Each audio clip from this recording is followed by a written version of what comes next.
Hello, welcome to ನಮ್ಮೂರು.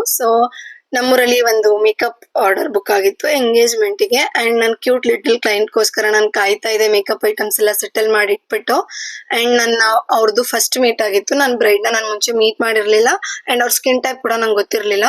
ನೋಡ್ತಾ ಇರ್ಬೋದು ಎಷ್ಟು ಡಾರ್ಕ್ ಸರ್ಕಲ್ಸ್ ಹಾಗೇನೆ ಪಿಗ್ಮೆಂಟೇಶನ್ ಇದೆ ಅಂತ. ಅವ್ರಿಗೆ very natural and settled makeup requirements ಇತ್ತು. ನೋಡ್ತಾ ಇರ್ಬೋದು ಮೇಕಪ್ ಫಿನಿಶಿಂಗ್ ಎಷ್ಟು ಕ್ಲಿಯರ್ ಅಂಡ್ ನೀಟಾಗಿ ಬಂದಿದೆ ಅಂತ. ಅಂಡ್ ಅವ್ರಿಗೆ ಹೇರ್ ಸ್ಟೈಲ್ ಬಂದು ಮೆಸ್ಸಿ ಬ್ರೈಡ್ ಬೇಕಿತ್ತು. ಅಂಡ್ ಮೆಸ್ಸಿ ಬ್ರೈಡ್ ಕೂಡ ಮಾಡಿದೀವಿ.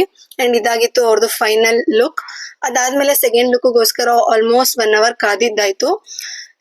ನಮಗೆ ನಾವು ವರ್ಕ್ ಮಾಡ್ತಿದೀವಿ ಅಂತ ಹೇಳಿದಾಗ ನಮ್ಮೂರಲ್ಲಿ ನಮ್ಮವ್ರ ಮಧ್ಯೆ ನಮಗ್ ಸಿಗೋ ರೆಸ್ಪೆಕ್ಟೇ ಬೇರೆ ರೀತಿ ಇರುತ್ತೆ. ಹೋಪ್ ನೀವೆಲ್ಲರೂ ಇದನ್ನ ಎಕ್ಸ್ಪೀರಿಯನ್ಸ್ ಮಾಡಿರ್ತೀರಾ. ನನ್ನ ಬ್ರೈಡ್ ಸೆಕೆಂಡ್ ಲುಕ್ ಹೀಗಿತ್ತು.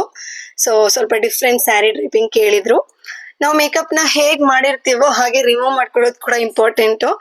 ನನ್ನ ವರ್ಕ್ ಮುಗಿದ್ಮೇಲೆ ನಾನು ಮೇಕಪ್ ರಿಮೂವ್ ಮಾಡ್ಕೋತಾ ಇದ್ದೀನಿ. ಮತ್ತೆ ಮುಂದಿನ ವ್ಲಾಗ್ಸ್ ಅಲ್ಲಿ ಸಿಗುವ. ಶೇರ್ ಮಾಡ್ತೀನಿ ಇದೆಲ್ಲ. Bye bye.